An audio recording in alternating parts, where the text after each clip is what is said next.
You say that. I've got a couple of gold bricks. Yeah. Use it all the time. That's the only reason why I come. They accept gold bricks. Good morning. In today's episode, we head back from London to Hong Kong to one of my favorite bar and restaurants in Hong Kong, Mr. Wolf's.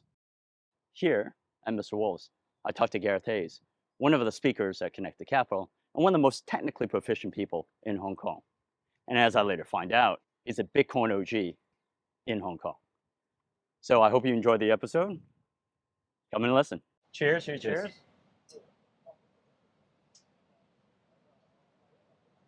Thank you for coming on the show, Gareth.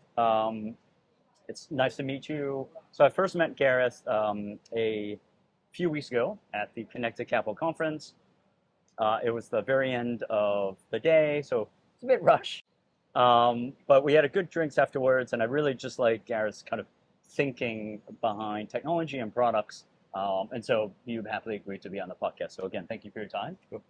We're enjoying simple logistics. We're enjoying some white wine in Hong Kong at Mr. Wolf, which is a fantastic kind of bar restaurant in the middle of the city, but it's got a nice little outdoor terrace. But yeah, very quickly, Gareth, your work, and you want to talk about your work, you want to talk about your products, a little bit about your history. Yeah, I'm a blockchain architect. I guess technically I'm a blockchain architect. I have been doing some blockchain-y stuff since around 2011. Right. Worked on like a number of different projects. The latest, the sort of most involved, one I was most involved in was probably Cardano. Okay. Right. With Charles Hoskinson. Right. But like a bunch of other projects too. Yeah, you did some work in Ethereum as well. Really? Yeah, a little bit Yeah. of that.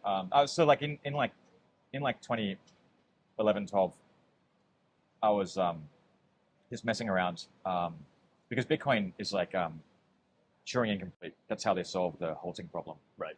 And the halting problem is like you have to know that an execution halts. Right. Otherwise, you can't put it on the blockchain. Otherwise, it's just gonna keep going, and you never get the next block. Right. So so Bitcoin solves that by being Turing incomplete, which means it always ends. Right. And anything you put into it is going to execute and stop. And Ethereum solves that problem. Well, the way I was thinking of it, I started doing some work on just for fun on solving it by just like having a fixed amount of a limited number of like a maximum number of operations that you can do per discrete transaction. Yep. And then I messed around with like adjusting that by paying for it. So like you put more coins in, you can do more. Got it. Execute more operations. Got it. And anyway, and then Ethereum sort of talked to a bunch of people about this back then. Right. Met Vitalik a couple of times. Okay, cool. You didn't work with someone named Joel Dietz, did you? No. Okay. Yeah. So and then Ethereum used the same kind of thing. Right. So I was messing around there for a while. But how long have you been in Hong Kong yourself? Since around like 2008. 2008. So, oh wow, quite a while. Yeah. So actually, we were supposed to talk about like I was gonna head to Nostr, but before that, so you were early days of crypto, blockchain. You must have met like all those OG guys in Hong Kong. Was it Larry, Celebra? Yeah, Larry's a good friend of mine. Yeah. We hang out. Yeah. Okay, yeah. He's I don't know if you've been in his boat, but he's got rid of the boat now. So, I know. Yeah. So Larry, who's the other guy? Leo Weiss. Yeah. Yes, yeah. Are they both in Hong Kong? Leo's left Hong Kong. He's okay. Yeah, living somewhere else now. Okay. Yeah, but Larry's still here. Okay, yeah. Larry kind of left and came back. Now he's back. So, got it. Cool. He used to have a little bit of a motorcycle. He used to motorcycle to and fro, and I was like, I don't know, man. Yeah. He would go in the tunnels in the motorcycle. He would do. I've known Larry for a while, and I did ping him on WhatsApp, but I don't know if he's on WhatsApp these days. He's mostly on Telegram. Is he on Telegram? Yeah. Okay, I need to ping him. And Nostr, actually. Oh, is he? Okay. Yeah. No, I wanted to invite him to the conference because I think a lot of people have forgotten who the OGs were. Yeah. And so Larry is definitely one of the OGs, and he used to he used to get free Wi-Fi. He used to work at swimming pools, public swimming pools, because he said the Wi-Fi is great. He's going to get a workout in, and then he'll go a couple of times, right, like to swim. But yeah, so he would like work. He'll send me photos of like him working at public swimming pools actually. So I thought that was really fun and Larry. Yeah, Larry's awesome. Yeah, and those, yeah. So there's Larry, so the OG guys, and the exchanges were pretty early in Hong Kong. So was it just fate, like the history of crypto in Hong Kong? Was it just fate that a lot of people just were coming, or was it really like the concentration of talent? I think it's just like anything where it's like that.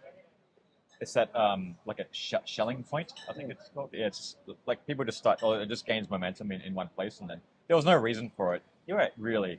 Although the ASICs were being produced in China, but there's no real reason for it. It's just like I don't know, because like Arthur started in Shanghai, and he came to Hong Kong. Oh, he started in Shanghai. Yeah, that's how he got his funding. Because I know his investors. Yeah. So he started at Shanghai at what's that accelerator? SODB, yeah. So right. he started there. He came to Hong Kong, and then he was one of the guys who like he was DJing at the Bitcoin Association like launch party. Oh, like, so he was doing it? the DJing. Oh, really? So, yeah, a bunch of guys like that. Like I don't know. For some reason, I don't know why. I still don't know why Hong Kong became so big back then. But with Bitcoin, but like everyone came to Hong Kong, and so I met everyone. Right. From back then. So Got it. Just like yeah. So that's probably being early and being an official place, right? With Larry, like they did a lot of work, and I guess that helped to kind of start bringing people in and stuff like that. Yeah, it just became a gathering point, and then there's the round table and stuff like scaling Bitcoin and that, and which turned us all into small block advocates. Right. Oh, not all of us, but most of us. Right. But was it ever like huge in developer talent? Would you say that in Hong Kong? Or was it more of a always gather? transitory. Like everyone was just coming through here. Right. I mean, it's like Larry and Leo and stuff, but like, not there aren't many developers, especially at that level. Right. I can imagine. Well, or across the world even, right? Yeah. Like they're probably distributed. Yeah, quite distributed, and also like, and especially back then, it was kind of like very uncertain as to what would happen. With like, this is obvious. This is, people sort of seem to have forgotten this, but it's like Bitcoin is fundamentally an anti-government. Yes, it is. Or not anti-government per se, but just like anti-centralization, which anti-central bank. Yeah, right. Yeah. Which lends itself to Yeah. I mean, it's a result of the 2008. Correct. Not a result, but it's a result of banker fuckery. Yes, which correct. is government fuckery. Correct. Yeah. Correct. So not so much anti-Chinese government, but anti-US government. Definitely. And like so, people were kind of cautious. Got it. Right. And the more hardcore people haven't forgotten that and still are cautious. Got it. And so I don't know if that. I kind of feel like Hong Kong there was something to do with that of why people gathered in Hong Kong. Okay. Rather than like the US. But in the sense that it's like it's not the U.S. and back then it was not quite, obviously it's still Chinese, but it was like still in this middle. It's a gray zone. It's a gray zone. You know, having said that, I don't know if you're a history fan, but Hong Kong has always been a gray zone. Yeah. And that's where it does its best. Yeah. Right. Like, and the history of Hong Kong with like, if you take a look at. If you read like the Jason Bourne stories, if you read even in the 80s and 90s, like spies here, the drug trade here, prostitution, it's this kind of on the surface level, maybe it's allowed, maybe it's not allowed, but you can pretty much do anything and get anything that you want here. That's how Hong Kong really survives. Yeah. Yeah. So I don't know if you agree with. Oh yeah, totally. Yeah. It's like it's like the original money laundering capital. Well, the Brits got something right. Yeah. Yeah. They got it right here, and they're like, okay, let's do it in London as well. Like they used to have all the government meetings took place in the HSBC building because it was the only one in Hong Kong which had air conditioning when it first Oh, is that right? when air conditioning first came out. Oh, right. So the government just used to meet at the HSBC building. Wow. And yeah, Behind closed doors, right? Behind closed doors, right? Yeah. So okay, so because I agree with you, I think the fact that Hong Kong government now says it's legal, or not legal, but certain parts are like regulatory and regulated. I don't know if that's necessarily a good thing, because in and of itself, I think philosophically, blockchain and crypto is anti-regulatory, anti. Bitcoin is, but Web3 is clearly like very much the existing system. It's just an extension or an optimization of the web, of the banking system. right?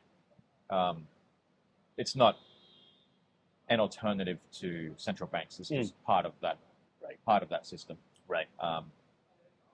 And so people that say, oh, that's fundamentally Web 3.0 is like this new thing, you think they're totally wrong. It's an extension. Yeah, it's just an optimization. It would never have happened without proof of work, right? Without Bitcoin, right? Because blockchain wouldn't have been a thing. Sure. And it's like the whole, like the thing that got everyone excited about Bitcoin was that it can't be shut down. Right. Right. Whereas Web3 kind of is riding on those coattails. Right. But it can be shut down by pretty much any major, like US central bank or Chinese central bank. Right. Could easily shut this down. Right. And so like that means you have to do what they say, which means you're part of their system. Right. Right. So it's not going to help that, but it will make it more efficient. Right. And increase competition, and which is probably and increase the number of users as well. I'd say it's all in all, it's like it's not the thing that solves all of the problems, right? But it's at least helping. It's pushing to the right. It's directionally correct. It's directionally correct. But it's still like, I mean, obviously there's the whole thing is like Web3 people are always like, not all Web3 people, but like, it's like, if you don't have an unfair advantage, or if you don't have a way to basically scam people, right? They're not interested anymore, right? Like, it's all about it's all about the Cantillon effect, right? That's what they're going for. Like, the vast majority, right? That's the core, and then around the edges, like there's plenty. There seems to be a lot of people who are just well-intentioned, right? And they're just unaware that this is actually not going to change anything, right? At a fundamental level. Got it. Yeah. I find it ironic that actually now all the big banks are actually offering ETFs. Did you see? So basically, I think Citadel, BlackRock, so all the TradFi guys are basically coming in, and that's kind of I tweeted this morning. I was just like, it's Web3 to some degree didn't hold up to its promise. I said Web3 fucked up, y'all, because it's the way I view like blockchain and what you guys and the OG guys were doing was philosophically they took a stance and say we're going to push this forward.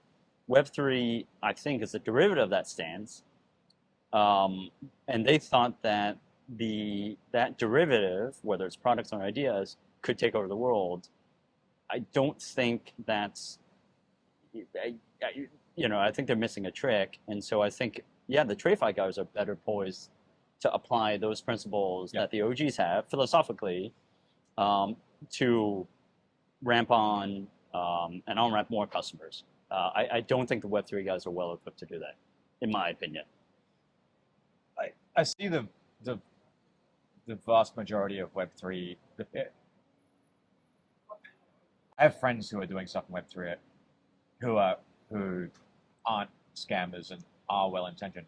But the overwhelming majority of people who are seeing Web3, they just want to be bankers. Yeah, exactly. And it's like, okay, well, that's actually the exact opposite of what Bitcoin is doing. Exactly. Yeah, I 100% agree. Like, that's why when you said Larry, I was pretty excited. Like, I think those are the OG guys. And I think those guys need to continue on the mission of intellectually pushing the boundaries there. That's their role, and we need people like that. Web3 guys, I think a lot of them are out in for the money, which is fine. But again, that should be transparent. Yeah. Yeah. I mean, whatever you do has to be, it has to be profitable. Yes. Otherwise, otherwise it's not going to keep going. But I think it's more like whenever you're presented with a choice between two options, it's like take the one which is most valuable overall to the human species. Yeah. It's most valuable to you as well if you take that approach. But like because what you do combines with what other people do. Sure. Right. And Web3 is more like it's kind of prisoner's dilemma in a way. They're going to end up destroying their own Sandbox, a little. Yeah. We used to go in Chinese, go farm wind rice bowl. Yeah, that's a good. Yeah. Right. Yeah. They're gonna. Yeah. So, which is fine. I mean, everything. I think anything that's useful within the Web3 ecosystem, anything that's actually useful Right. in reality, it's all just going to be done on top of Bitcoin anyway. Right. Because if you do something good and useful, helpful, and profitable, either you're going to move it to be done on top of Bitcoin, or someone else will, Okay. and that one's going to wipe you out. Okay. So okay, I'm going to juxtapose that with your work with Ethereum and Cardano. So you're saying that despite doing all the work on other chains, it's still whatever's on Bitcoin. Yeah. Really? Yeah. Okay. Yeah. Okay. Because why? Yeah. Why? Because it's the only system that can't be shut down. Got it. Yeah. Or at least it's the only system which allows it's the only system which has a chance of not being able to be shut Got it. down. Yeah, I was going to nuance that. Yeah. Right. Yeah. Everything else has proven not to be or able to be shut down. I mean, proof of stake, all the Web3 stuff now is proof of stake. Ethereum was proof of work before. Although it's like, it didn't ever really need to be proof of work because it's centralized anyway around a group of people. But like, it's now gone full retard with proof of stake. So, like, you're trusting. If Bitcoin was proof of stake, and proof of stake existed before Bitcoin, all the cryptographers on the mailing list that Bitcoin was originally released on, like, they're all familiar with proof of stake because they'd all worked on this stuff. And, Got it. And their work is used in Ethereum, in Cardano, all these other shit. If Bitcoin was proof of stake, none of this would ever have happened. Right. It'd be a non-starter. Got it. Okay. So like, because it's been tried before, it doesn't work. Right. And so I think the reason why it's kind of working with Ethereum and a few other things is because there's sufficient market demand you can ignore the fundamental problems with it for the short term. Got it. But in the long term, it's going to become more apparent. Right. Okay. Interesting. So Ethereum will pale in comparison to Bitcoin. Not necessarily. So I mean, Ethereum could become. You can compare Bitcoin to, if you want to talk about like market dominance, you compare Bitcoin to the fiat system. Okay. Bitcoin is nothing. Right. In comparison, right? Ethereum can just become the fiat system, and Bitcoin will be nothing compared to Ethereum. Right. But that doesn't mean that Ethereum is going to help you. Right. It's for the benefit of other people, right? Like you, if you're a user. Okay. So the other chains don't matter, or they would matter. They're just. I mean, it's just the current system, right? Which I think it's an extension of the Ponzi scheme, the current system, right? So like, got it. Yeah. But yeah, okay. So again, because you worked on the projects, do you not know that fundamentally they took a hard look at themselves and said, like, we also know that like it's going to be, let's just say it will be Bitcoin, everything will fundamentally kind of ride on that. We're just building up another ecosystem, but in the long run, it's really not going to be value add. I think some of these projects are started by people who are well-intentioned, and some of them are not. Right. majority would be, from what I've seen, the vast majority is just people who want to make money from it. Oh, really? Which, okay, fine. Right. But just try to be honest. Right. That's all. And like, okay, like Ethereum, I don't know, like you can't say Ethereum has no value. It obviously does. It's obviously useful for some things. But like, just don't sell it as an alternative to the existing system, because it's not. It is the existing system. I think that's the only thing. Interesting. Yeah, and they're fully aware of it. That's why all the people behind these things are trying to get close to the regulators, trying to get. They want to be regulated. Right. Because they want to regulate their Right. I see. Got it. They're Because just bankers. Right. Because they know at the end of the day they cannot, a fully decentralized system won't work for them. Or they're not a Right. They're an unregistered security. Right. Thanks for putting it. That's right. No, okay. No, it's good. Intellectual honesty in this space is it's been a frustration of mine. So, for example, like all the terminology is all fucked up, I think, because for example, like a lot of these tokens, they'll argue whether it's secure or not. At the end of the day, they are.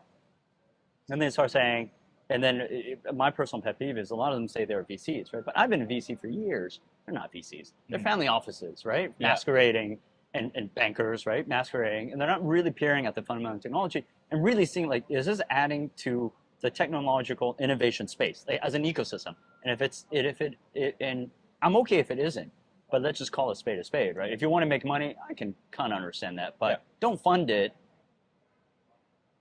Maybe it's my school of thought. Fund it because it's good for the innovation space. Don't fund it because if it does make money. If it does make money, that's also fine, but just, again, call it for what it is. Yeah. Because I see a lot of these tokens and I see a lot of these other ecosystems, and to me, there's just like, it all points, it's like this curve. It always goes down to zero. Like, Yeah. Because it's I mean, for fairly, and I don't know how to articulate it, but I think it's pretty obvious why it always goes down to zero. Because like anyone can do it. Anyone can start it. Anyone can start sustaining the competitive advantage and sustaining the product where users keep on going into it, and other things can be built on top of the ecosystem, requires like a technological edge that you really want to continue. Well, it also requires that you're not in control. Right. Because as soon as it's your project, no one else wants to help you. See. Right. As long as it's, once it's centralized, or other people start realizing it's centralized and nobody wants to it's like, well, there's a foundation for the project. Okay, well then the foundation can do it. Why would I work for free? For something that's going to benefit somebody else. Right. Benefit this small group. That's right. The incentives are misaligned as well. Not only I mean the fact that there are incentives is the problem. There are incentives for the team behind it to do stuff, but there's no incentives for anybody else to do anything. So like, it's just becomes like a circle jerk. So where do you see this the next Web3 phase in? So obviously we're in a bear market, but technologically then having said that, there's a lot of new interest, right? What should they be focusing on then, right? What should they be doing, right? People say build, but I'm like, well, I don't really like. Yeah, I think like there's a good reason for bear markets in this space. Right. That's because the market needs to be educated periodically. Sure. Right. And this is a weird bear market though, because it's like, there's a bear market, but there's such an expectation that it's coming back. Because the previous bear markets were like, we don't know if it's coming back. I mean, I knew it was coming back. Right. People who've been in it for a while know it's coming back, but very few, a very small percentage of the market knew that it was coming back. Right. But this time, everyone knows it's coming back. Right. It's a matter of timing. Right. But so there's this expectation it's going to come back, which also leads me to think it's not going to come back anywhere as steeply as it has in the previous cycles, of course. Right. Because it's already priced in. Right. Yeah. Right. So like, but I think the main thing is like this happens, like this happens periodically. It's like 2013. Everyone was making new shitcoins, and it was kind of interesting because people were experimenting. Right. So like, cool. Right. But you could see like people were pre-mining, Right. like 50% pre-mine, Got 80% pre-mine, and it's Right. just like an absolute shitcoin. Right. Right. Right. And then it's just a pump and dump. Right. Um, 2017. 2013. Oh, yeah. Yeah, And then right. so 2013 was that Yeah, period, yeah. right? And it was like a very immature compared to now, right? Right. But and then we had like 2017 was ICO. Right, that's right. And a Same lot thing. Yeah. Same thing. Yeah, same Like, thing. And then 2021 is like NFTs. NFTs and also this Web3 thing. Yeah. Well, there was Um, DeFi. DeFi, Web3, Right. NFTs. Like this, it's like all kind of the same. It's all. Yeah, it's all. I mean, the same. it is. There's like more options, right? Yes, But it's yes. still the same thing. Right. And so, like, based on every other time this has happened, I mean, you've probably got at most 2 years left Right. to make your money and get out before everything cycles back into Bitcoin. And Right. So, like, the safest thing to do right now is just to Hold just them to by get Bitcoin. Bitcoin. Yeah, correct. Yeah, right. Just get Bitcoin. Stats. Right. And it's more and more because it's so easy to create a new project. Right. It's just like buying a lottery ticket at this Right. point. Right. Like at least in like 2017, there weren't as many projects as now. Right. It's like you have a pretty good chance at making money in 2017 compared to now. Right. And in 2013, you have a way better chance at making money for different reasons. But like every cycle is like more and more, it's becoming more and more like a lottery ticket. Right. I mean, it's like 2013, there was like maybe like a handful of big projects. Right. Now there's like fucking like how many? Like 30,000. That was Ethereum. Like- 2013 was Ethereum. Yeah. Right. Well, Yeah. 2014. Yeah. Ethereum, but like 20. I don't count Ethereum in that. Oh, as okay. that. Okay. I think Got it. Ethereum's like actually Ethereum was actually an actual thing, like an Right. actual new thing. Right. When it happened, like it's great. That was like part of the next cycle. Right. I would say. Right. Uh-huh. So I have a thesis that no altcoins survive one cycle.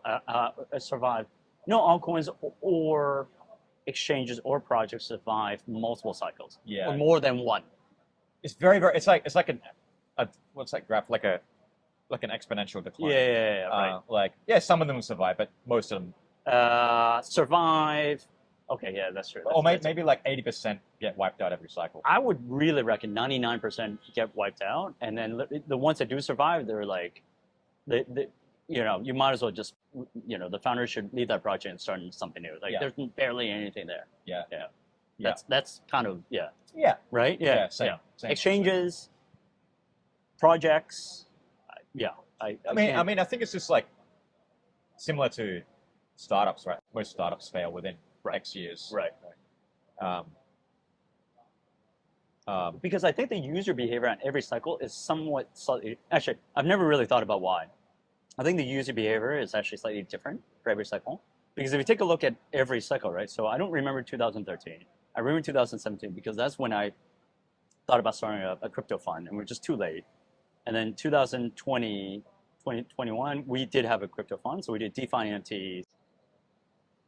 But even if you juxtapose ICO and DeFi NFT, because we're using some accounting software that was developed for 2013, it did not work for 2017. Like, you could not reconcile like NFTs and didn't know what to do with DeFi and stuff.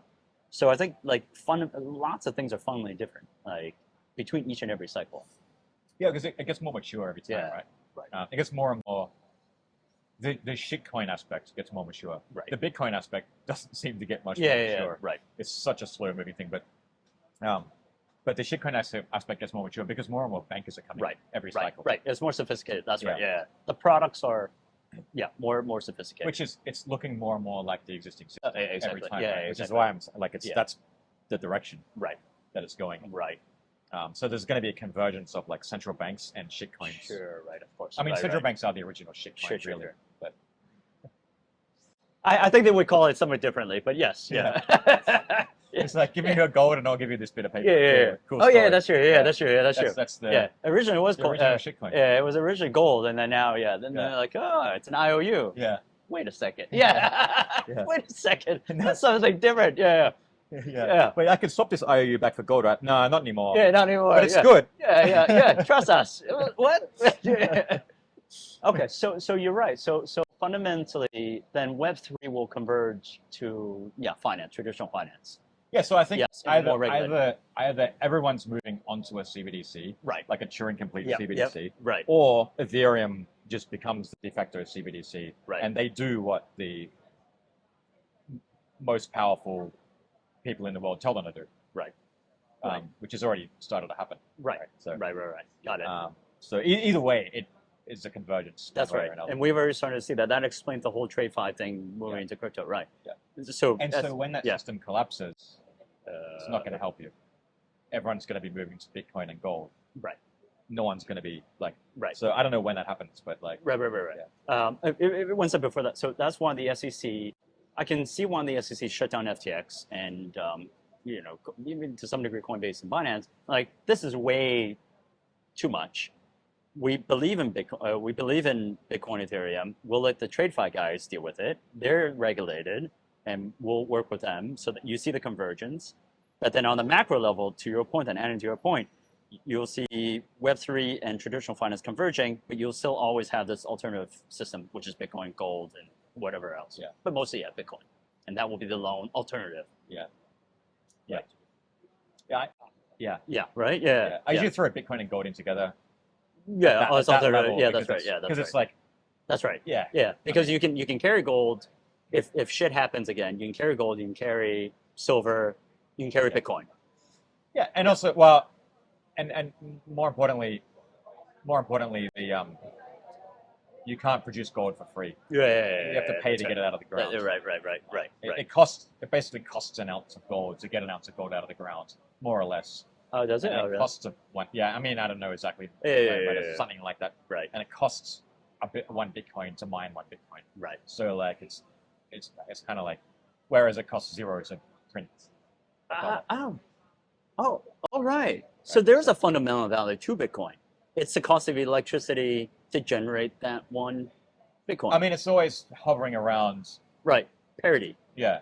Which makes sense. Yeah. Which makes sense. Yeah. It's hard to say what leads what. But Sure, yeah. of course. Yeah. Like, you have to have pretty sophisticated analysis. Yeah. No. How many hours? Times average electricity. I mean, you can work all that out, but then Yeah. it's still like, why do the miners attribute that value to it? Right. And it's like, Yes. it's got to be like It must be. Yeah. Yes. Yeah. Yeah. Right. I've always wondered what the fundamental kind of price of Bitcoin is, and I thought it was like a Vlibilian good, right? Like it's just like. But I wouldn't say that's the fundamental base of the price because like it started at 0. Yeah. People mined it. I guess people mining it Yeah. were spending. Yeah. When it was 0 and you're Right. mining it, you are spending money Yeah. on something that's worth 0. That's right. And then it just kept going, I guess. Yeah, that's right. Yeah, that's right. So there's a cost associated. Like, Yeah. it would make sense. There's a cost associated with mining. That should be the base price. So with that means mining probably does lead. In effect, then the miners probably do lead the price. Yeah. Which means hash power leads price. Yeah. Okay. Yeah. Because there's always this debate. Right. There's always this. I don't know. Someone else could come up with a reason why I'm wrong, but Right. I think that's don't a know. rather simplistic, good and good way to. Yeah. Like the cost. It's the same kind of logic as gold, right? Like it takes, I don't know, whatever, $100 to, I don't know what gold price is right now, but it takes $100 to take the gold out of the earth. Okay, fine, that's the price of the gold, right? So the people that sell the gold will say, that's the cost of taking it out of the ground. I put my margin on there, whatever that margin is, and then that's the price of it, right? Yeah. The same thing here. There's also like different areas where like there's different jurisdictions where it's cheaper to mine gold. Sure, of course. But yeah. I guess as an average, Right, And exactly. the same as Bitcoin is like you get free electricity in some places, and Correct. not in others. That's why I would take the average cost of electricity per whatever the measure is, kilowatt. How many, whatever the measure is to mine a Bitcoin now, and then that's the price. That would be the fundamental price. Yeah. Right. Sure, Right. Yeah. Okay. So so you put gold, Bitcoin, alternatives in the same kind of category, which then makes sense. Right. Yeah. And fundamentally, like governments and central banks can't destroy gold. Yes. Um, They don't regulate it either. Do they regulate it? They do regulate it. Yeah, that's why there's all this paper gold. But what do they regulate? They regulate the buying and selling of gold?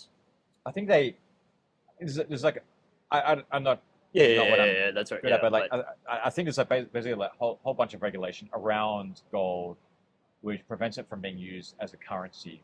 oh, really? So that to incentivize the use of paper gold, which can be printed for free and expanded. So like Right, there's like nowhere near enough gold on the planet right, to fulfill all the IOUs right. of all the gold, right? Right.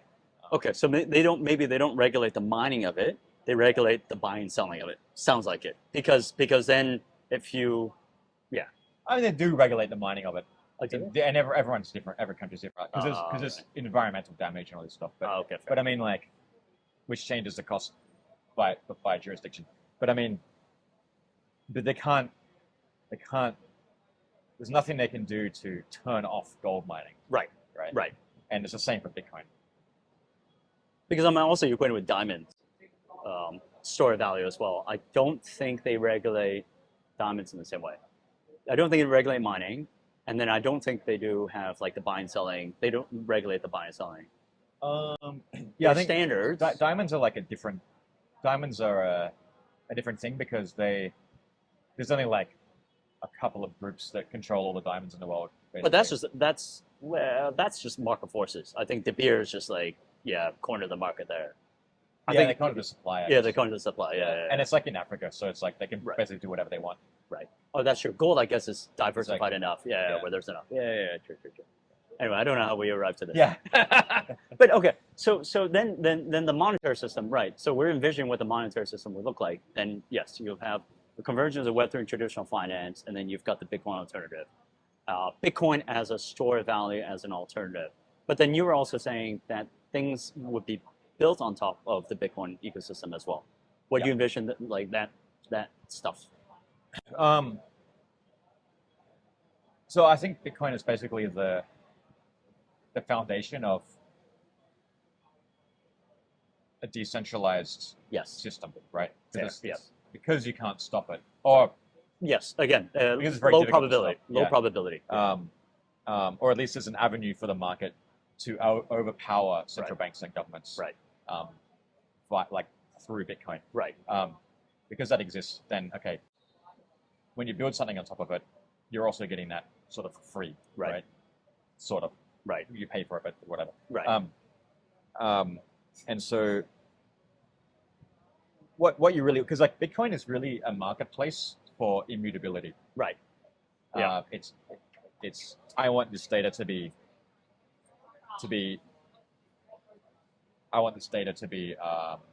immutable. Right. So no one can ever change it. Yep. So do you. You want your Right. data to be immutable. So we compete on how much we're going to pay for that Right. space, for that data. Right. And so that's not only useful for transactions, that's useful for other stuff too, right? So we Right. just saw like inscriptions Right. with ordinals. Right. Um, Yeah. I was going to stuff like that, right? Right. Yeah. Okay. So I guess you're not quite sure exactly where it's going to lead. It will be basically just a community or ecosystem where other things will be built on top of. Oh, I think like I have some like I mean, it's essentially a stateful internet. Like right now, the internet doesn't have state, Right. other than I'll take one more. You other than yeah, have one more. Yeah. So like you want your like right now you use Facebook. Yeah. That's not stateful. Right. That's you just trusting Facebook. Right. With that. Yeah. For that. Yeah. That state. What platforms like Bitcoin provide is like a way where we can all agree on the state of something. Right. And objectively. Right. Which hasn't existed before, right? That's the thing. So you can use that block space in Bitcoin to do a whole bunch of other things, which use that from that angle, right? Right. Stateful internet. Right. Yeah. So, and I think what we're seeing now with Nostr and Lightning and these things is starting to show the potential of what can happen. Got it. Although it's impossible to predict what will happen. Okay. Fair enough. Yeah. So and then for projects that are like, all right, I get this and I understand this. It all converges into the blockchain or the Bitcoin kind of ecosystem. How do they reconcile? What if they are already on Ethereum? What if they already have tokens? How do you reconcile? You would basically So there are a few different ways. One way is you can build some kind of side chain, Right. Okay. and move that state over, Right. and then just have it secured by Bitcoin's proof Right. of work, Right. Or made immutable by Right. that somehow. Or you can just start again. Got it. Okay. And I think what would probably happen is it would end up just starting again. Oh, is that right? I don't know. My gut feeling is that because Okay. because it's kind of like, do you try and fix the Thank you very much. Yeah.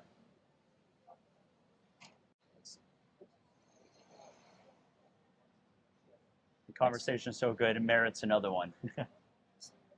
Right. So it would. Okay. So starting again would be more effective from a time perspective. I would say no. I'd say this is more effective from a user-based perspective, because the existing users, like, it's kind of like you can't fix the current system. You've got to make a new one. Right. Right. Or it's less energy intensive. Right. To make a new. Although I'm sure it'll probably happen where state gets transferred over from. Sure. Right. Right. Yeah. I'm sure they'll try. Yeah. Right. Yeah. But they would want to do it before someone does it fresh. Right. On Bitcoin, because that'll start getting their own users. Yes, their own network will grow around really? that, and then no one's going to care about the old Of ones. course. Yeah, I think when it starts happening, it's just like kind of like we almost saw it with ordinals, where people burned their Ethereum ones. Yeah. So like that will probably go down in history as the first time we saw it. something like that. But then it'll start happening more and more. Okay, got it. Interesting. Yeah, okay. So again, I profess I don't know as much about this as you. So what is the history of ordinals? How did it get started? How who experimented and who? Maybe there's no who, but what happened there? I don't know a whole lot about ordinals. Right. I'm not that interested in it because to me it's I'm just not interested in NFTs or anything. Right. But what is interesting to me is that it showed that you can do other stuff. Yeah. And like I knew that, and people in my category know that, right? Got it. But why did nobody do? And because I think no one bothered to, basically. Like it's just the first time someone bothered to do it. Got it. But now that someone's done it, right now it's like now I can possible. see, Right. possible. So then now a bunch of other stuff's going to happen. Got it. Because it like educates the market that you can do other stuff. So yeah, I think over the next year we'll see like a whole lot more experimentation. Interesting. Using that SegWit. So ordinals is and inscriptions is right. It's in the SegWit space of the block, which is like an optional set of data within a Bitcoin block. Right. So Bitcoin blocks are 4 megabytes. Okay. That's the maximum. It used to be 1 megabyte. Got it. SegWit. That's heavy. Yeah. That's a lot. It's fine. Okay. As long as so like the reason you want block space to be limited is because you need anyone to be able to run a node. Right. Otherwise you have to trust somebody else. Right. But like bandwidth, the amount of storage space, the amount of computational power, the amount of bandwidth between computational power and storage space follows Moore's law, right? Right. And so like you don't need that's an exponential. So you don't need block space to be limited per se. Yes, because you can demarcate. Well, I don't know what the right word is, but you can cramp more in.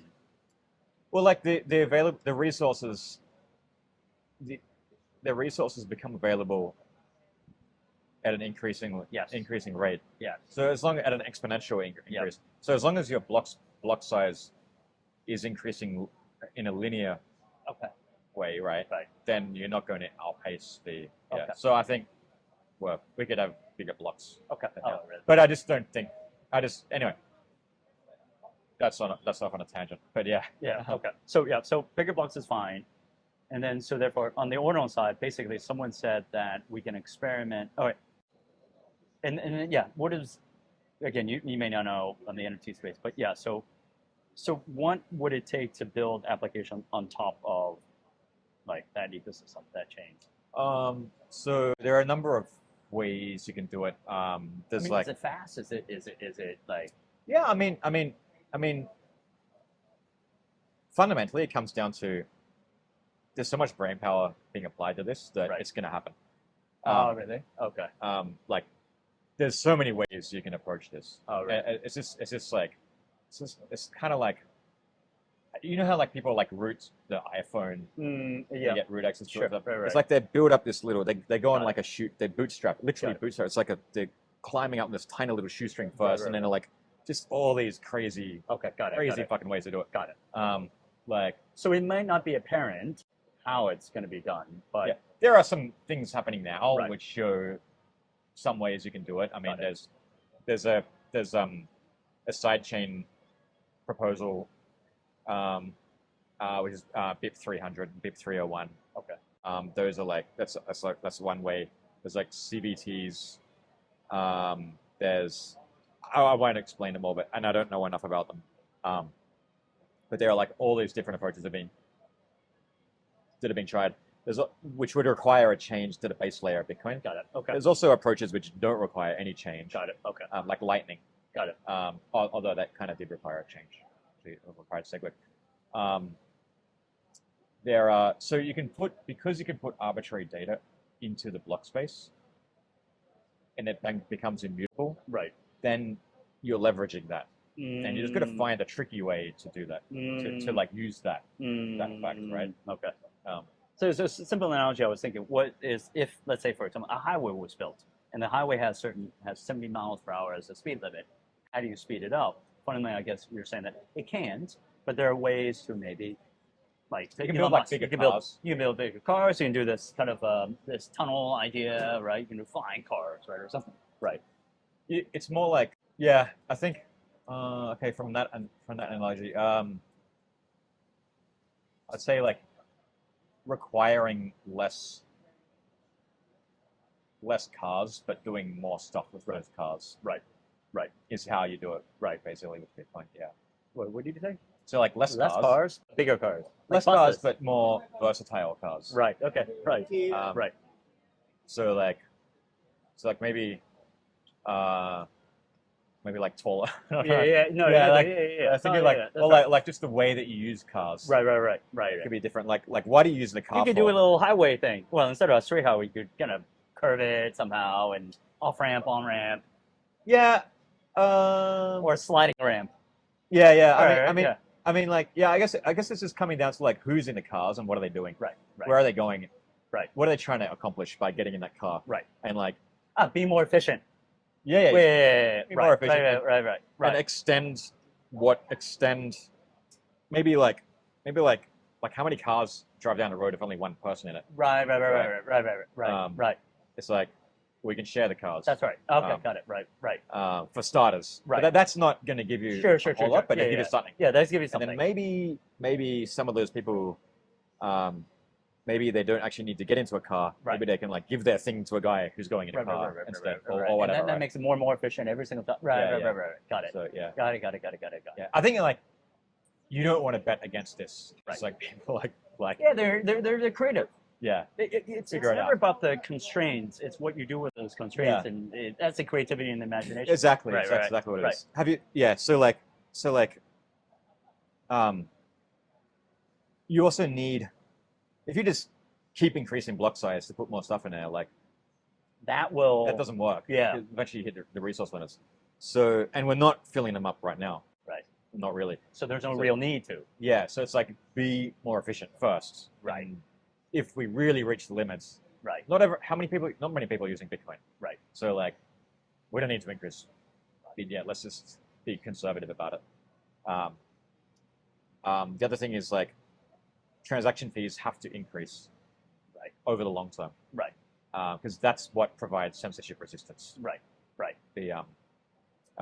But most people should be comfortable paying, right? That's fine. Yeah. Yeah, but it means you got to be more efficient, right? Because right now, if you, it's not enough. Yeah, the Bitcoin transactions need to be worth a lot more than they currently are. Okay. Right. Okay. Got it. In order to overpower a central bank. Right. essentially the U.S. military. So if the U.S. military wanted to attack Bitcoin, Right. they would use NIST Mm. or the NSA to build them some ASICs, a whole shitload of ASICs, Right. and hook that up with a nuclear power plant, and then mine empty blocks Right. that nobody can use for anything, Right. and making the network useless. Got it. So the way you overpower that is you pay so much for that block space that the free market's hash power it surpasses that of the state. Do you think that's possible though? Yeah. Oh yeah. Okay. Yeah. If people want transactions that can't Got be it. stopped. Got it. Fair. Yeah. Right. And there should be enough people in the world to want to pay at least for a system that they know cannot be stopped. Yeah. Right. Yeah. Right. That's well, we're gonna find out. Well, that's true. That's true. But to your point about alternatives, right? And Yeah. there will be a traditional world, there will be an alternative world. Yeah. And that's what Bitcoin needs to be marketing. We are the alternative system, right? I think it'll just be demonstrated. Yeah, over time. Yeah, I mean, all of the Web3 stuff is. I mean, just look at the way they're talking. They're talking about compliance. Right. So cool, but we don't have to comply. Right. Right. So I mean, I think that's Bitcoin is black market money. Right. It's not. So I mean, if you're doing anything, and black market is like there was a black market in the Soviet Union. Right. It's the same thing, right? Right. So like, what's the value of the? I wouldn't necessarily. I would push back on that. Yeah, I wouldn't call it black market. Alternative. Yeah. Yeah. There are negative connotations. Non-government. Yeah. So because I think that's important because it's because that goes back to the genesis of Bitcoin in the sense like when you want alternatives, when you want an alternative system, it was demonstrated that we need an alternative system and therefore we should always be paying for an alternative system because you don't realize the value of an alternative system, right? Because most of the time the current system works. But you should be paying so that when shit hits the fan, the alternative system is there, right? Yeah. Right. Well, I think it's going to be like, I think the way it's going to go down is basically as the current system continues to collapse, there's only one exit. Web3 is not an exit. Right. So the only exit out of the current system is like gold and Bitcoin. Right. So like, and Bitcoin's really the only viable option. Like gold's not, we're not going to be paying gold totally. Right, that's right. Like, that's totally like right. So, you say that I've got a couple of gold bricks. Yeah. Use it all the time. That's the only reason why I come. They accept gold bricks. So I think like it's the first time in recent history where people are going to be able to actually vote. Right. From an American perspective. Yeah. It's like the first time no one voted for the Federal Reserve. Right. And no one voted for the chair of the Federal Reserve. Right. Even though that's a more powerful structure than the U.S. government. Yeah. So it's not a democracy. So there is no voting. Doesn't matter. It's like a non-thing. Right. But Bitcoin actually lets you vote out of that system. Right. And so I think that vote is going to happen sooner or later. Right. And that's going to be interesting. Okay. I'm sorry. We should probably talk about your startup, but like, actually, I don't really have a startup.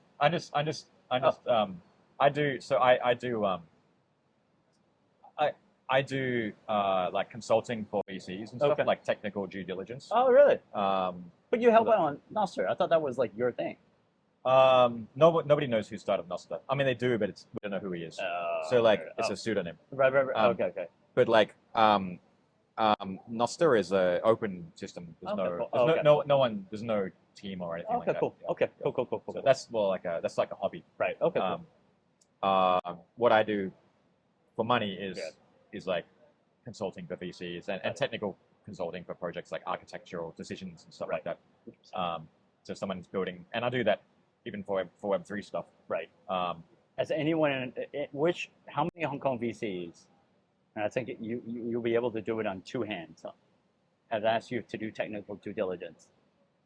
Not many. It's actually mainland VCs, Really? Japanese VCs, Got it. American VCs. Got it. Yeah. Interesting. Yeah, not many in Hong Kong. It's a different. I don't know. It's weird. Hong Kong's kind of weird like that, actually. Yeah, they're all finance guys. They're not. They're there just to short-term trade. Yeah. They're not real VCs. That's Yeah. yeah. They're not. Yeah, they're not looking long term at all. Yeah, they're not long term at all. And they're gonna get burned. Really? Well, I don't know, maybe they won't get burned because they're factoring in the risk. But like, I guess they just apply. But I mean, they could perform better by having a better understanding of what risks there are. I think sorry, that's just not my behavior. I'm a long-term guy. Yeah. I don't like to trade. Trading is not my thing. Fundamentally that is not my thing at all. Yeah. Interesting. So mainland VCs are fundamentally, they are obviously not. We're talking generalities, but yeah, some of them are very long-term. Obviously, your clients are. Yeah. Because like when they're short term, like I don't know what to tell them because they're like, is this project? What Is would there be the anything question? technically? Well, the way I work is like, I'm not doing like a report and all this stuff. Okay. Yeah. It's like such a waste of time. It doesn't help anyone. And I mean, I could use ChatGPT or whatever to do it, but it'd be a waste of time. Why would you do that? I just have like a group chat with them. Okay. And they just like shoot over a project and they're like, so is this bullshit or is this good? Okay. And I just give it like a first pass. And they want me to do a second pass, I'll do a second pass. I'll just go deeper into any aspect, whatever they want to know about. Got it. Okay. But do they ask you go or no go on investment, or they say They make that call. Yeah, they make that call. Yeah. Right. And I would not want to tell them. Right. Or I can just tell them. I just want to know what do they want from this project. And so often do they ask like, who are the competitors? Yep. Okay. They will ask that. Do they say what technological advantage does this project have, or the team? Yeah. That's more like, can they deliver on what they're promising? Oh, is that right? That's the more common one. Oh, really? And then so I look at the code and I look can the team deliver on what they're promising? Yeah. Got it. So you look in the code base. You do. Yeah, absolutely. Look at the code base. Look at the. But they can say, well, we're aiming for that, but we're nowhere near that. Can they just say that? But you can. But I can tell from their code whether they can do it or capable. not. Okay. Yeah. Got it. I can have a 10-minute conversation with them as well and see if they're capable of doing it or not. Like, right. Usually it comes down to like, what architecture have they chosen to do this thing? Oh, really? And I can tell straight away. That. I mean, that gives you 90%. Oh, is that right? Straight away, because it's like if the architecture is good. Lisp. Yeah. Reddit is on Lisp. There's this whole thing on Lisp, by the way. Oh, really? Yeah. Lisp, it's like because there's this thing on Lisp and Reddit, and then Paul Graham came in, and was like defending it, right? Because obviously, like Paul Graham was this Lisp maximalist, but yeah. So there's a bunch of Lisp derivatives now, which are really cool. Right. Like Clojure is probably my favorite. Anyway. Yeah. So So code base or structure architecture. Yeah, architecture. Right. Because it's like if they've started hiring a team before they got the architecture figured out. Got it. Why did you do that? That's a red flag. Right. Oh, it's not necessarily a red flag, but it is. Not necessarily. It could be naivety. Right. Okay. Right. Got it. But that's still also a red flag. Right. But it's not a red flag that can't be overcome. Right. It's more like if they're doing it, if there's something funky going on there. Right. Oh, we've got this huge team. These guys are really cool. Ah, right. Right, cool. But where's your architecture? Right. So they're hiring for the sake of hiring. Yeah. But not right. Yeah. Yeah. Because you don't know what deals they've made with the people they're hiring as well, right? Right. So it's like, let's see what they can actually do. Okay. And so what does a proper stack look like? Oh, it depends what you're doing. Okay. It's like, what problem are you solving? Got it. Okay. And like, the thing is, for almost any project I've been asked about, right, I can always say why they shouldn't go ahead with it. There's always it's easier to say that though. It's easy to say that, and also like, if you dig deep enough, you always find it's more like, can they pull it off? Right. If they really wanted to. Right. And what help do they need to pull it off? Okay. Okay. So but if they're malicious, then that's a definite no. That's more important, right? So this is where the to and fro comes in, right? Because let's say, for example, they choose a tech stack that you're like, I don't know about it, but then the CTO will have a conversation with you and say, we've chosen this because of the X, Y, and Z. Yeah, yeah. Sometimes Right, it's right, sometimes right. it's a non-obvious Right, reason, right? right, Yeah. right. Although usually it's not. Usually it's just they've usually just put together an architecture for the pitch deck Got it. to raise money, That's interesting. and that architecture is totally wrong. Right, right. Yeah, that's the usual Got it. situation. But then it's like, okay, all right, but is the idea good? If it is, Will that you can overcome figure the out a success? better architecture. Okay. Have you seen the place where it's like, okay, the idea is good enough, but then the tech stack is terribly wrong, but then the pitch was, okay, we just wanted to get an MVP up and running. At some point, we'll re-architect the entire thing. Yeah. Right. So, but I wouldn't say that. I wouldn't call that. I wouldn't say that's a. That's actually what you should be doing. Fair enough. Okay. Like that's why I bring it back to like, what's the problem you're trying to solve, Right. and Okay, what's the got it. minimum way to do that, Right. and what's the correct architecture for that, Got it. Okay. and then what's the minimum architecture. Right. Got it. Otherwise, you because like solving a non-problem is just technical debt. Right. Interesting. So yeah, and the thing is that a lot of this industry is like geared towards like they don't want to know the technical realities. Ooh, the VCs though? The VCs and the project Oh, really? creators. Yeah. Well, what the CTOs want to know. They're the ones on the line. They don't care as long as they get their salary. Right. Right. Everyone only cares about like what are they getting out of it. Right. And so if you disrupt that with reality, Right. they don't like that at all. Got it. Yeah. Which is like 90% of the reason like I can't work for any companies. Because it's like there's always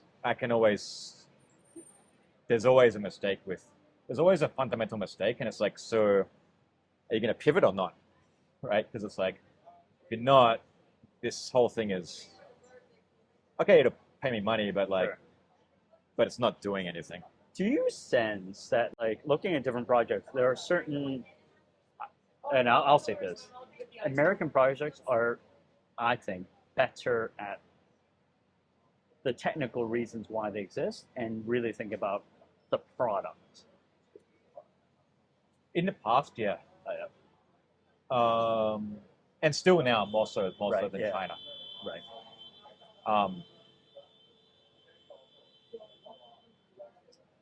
They're definitely more refined how they approach things, Right. and as a side effect, I think that leads them to make better decisions about everything, Got it. including like whether they're solving a real problem or not, and whether the architecture is correct or not.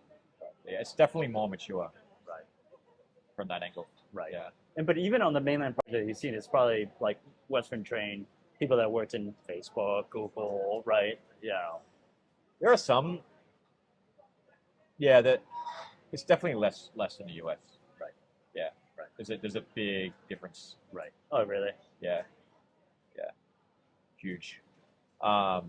American, yeah, and also American VCs are way more long-term thinking. Yeah. And they're also like, Yeah. they're also like, if you burn through all your money, Yeah.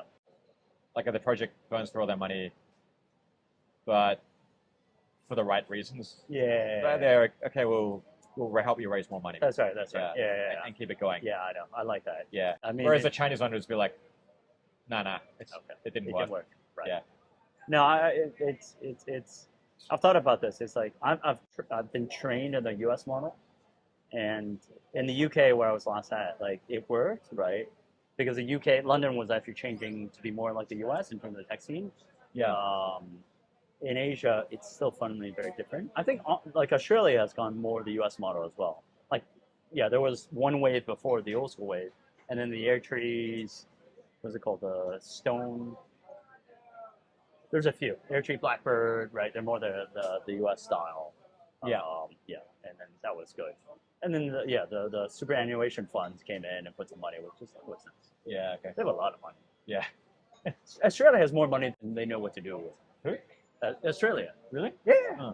Oh yeah, those like the state has so much money, and the Huh. superannuation funds have so much money. Yeah. So all the VCs that I know of wanted to raise in Australia, like the non-Australian ones. because from a state, from a sovereign fund perspective, Australia ranks up there, right? So, there's obviously Saudis, Norway has huge pension funds. Australia is huge. I had no idea about that. Yeah. I wrote Australia off like a long time ago. Oh, right. Okay. Yeah. I was like, but I've never worked in Australia, so I don't know. But I think a lot of companies still have like pension plans, right? yeah. Right. Yeah. And that's where the Yeah. superannuation. Yeah, okay. And then I think the lottery. You guys have a huge lottery or something, or lucky draw or something. I think there's some money Like out a of that. private Or a government one? Government. Maybe it's not that. No, Right? I don't think. Okay. Oh man, unless it's something. I haven't been there for a while. Okay. But it's the pension. It's the pension stuff. Yeah. Okay. Yeah. So it's huge. And so everybody that I know always makes a stop in Australia to try to raise, try to get money from that. Yeah. Wow. It's billions. Huh. Interesting. No, I appreciate going into the tech details. Because fundamentally, actually that's kind of what I enjoy. Do you think you're a Bitcoin maximalist? Is that how Yeah. you? Oh yeah. Well, I mean, I don't like the term Yeah, I don't very much, know about but that, but yeah, I mean, it's.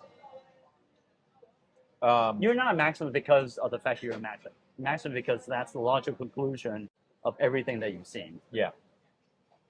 I don't see any alternatives. There's no alternatives available, and it keeps. People come into it and they see like a snapshot of like right now. Right. They don't get a feeling for like the history. Yeah. It's like it was worth $1 before, Right. and now the president of like the United States is talking about it. Right. So like Yeah. I don't know what else you want, Right. but it's obviously moving in the right direction. That's why I wanted to talk about the history first, because I think that's super important. Like, where do you start from? Where did this come from?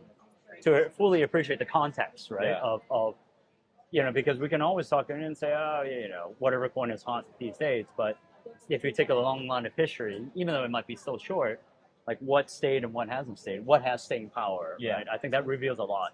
Yeah. So I think what's happening next is this is where Nostr comes into it. Okay. Because I'll let you. This is the last comment. I'll let you have the last word. Yeah, this is good. like I got into Nostr a bit over a year ago. Got it. And I got into it because of Bitcoin. Right. Like that's how I was made aware of it. I came into it through Bitcoin. Got it. And there were like 20 people using it, basically. Right. 20 or 30 people using it. Oh, really? Using it, not employed or Just working on using it. Yeah, Just using it. Right. And they're all developers. They're all building stuff. Right. On it. Every single one of them. But the way you used it then was basically write your own client. Right. Got it. Which in the easiest way is just like a command line, Right. kind of thing. Right. There's no apps. There's no nothing like that, right? Now, like a little over a year later, Yeah. there's like close to 1 million Oh, really? users, Oh, wow. and like I don't know how many of those are developers. But I'm thinking like 20,000. Right. And it's sort of flipping now in that Nostr is now bringing people to Bitcoin rather than the other way around. So as Nostr, and because Nostr is like the first time you really see how useful Bitcoin is with Lightning. Right.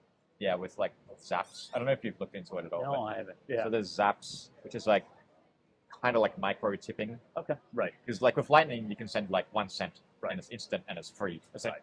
for all intents and purposes. And so like that's built into Nostr, into the clients. So like you write a post and then instead of liking it, you Yeah. send Bitcoin. Yep. Yeah. But I think the main thing is like it's growing like because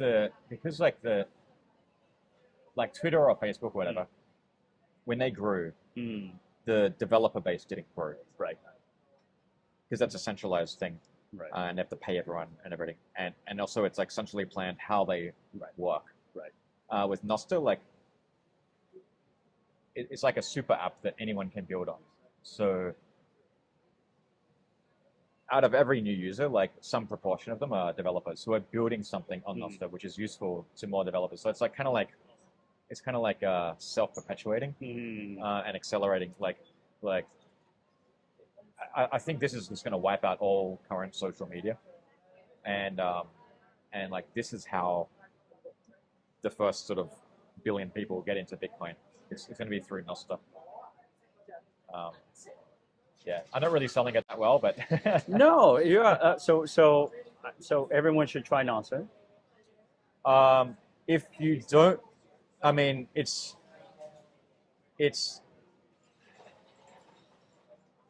going to take over. Okay. So Yeah. no matter what you're doing, you need to be aware of it. Right. Okay. Like, So get you need on to understand what's going on Right. with it, because it's gonna. Otherwise, it'll crush you. Okay. Oh, that's the mean way of looking at it. Of saying, the other way of looking at it is it's Right. like it's really like the you can build something on Nostr. Right. Like if you're building anything right now, Right. like I don't know why you would build anything other than something with Nostr, because the user base is there already. Right. The Right. data's there already. Right. You're just hooking into that existing Yeah, system, yeah, yeah. and you can try whatever you want to build. You can try it on Nostr. Okay. Is there an easy And- sign up link to set up? There's no sign up link. It's not open. Yeah. It's like a Bitcoin Yeah. address. Yeah. Okay. Yeah, it's like to create a Nostr account. Yeah. You generate a random number. Got it. And- Okay. Yeah. So everyone should give it a go. Yeah. That's what we're going to encourage people to do. Yeah. I mean, up to them. But I'll say it. Yeah. Encourage everyone to go. I'll go. Yeah. And more so if you're building, like people like VCs and like people who are building stuff. I think they're all wasting their time unless they've understood Nostr first, where it's going. Got it. To make sure that what they're doing is not going to conflict with that, because Nostr's going to win that fight. On that note, thanks for watching. I hope you enjoyed this episode. And if you like this one particularly, I recommend my interview with Sherwin Jiang, where he talks about the history of gaming and where Web3 gaming is headed to. I appreciate any likes or subscribe to the channel. And until next time.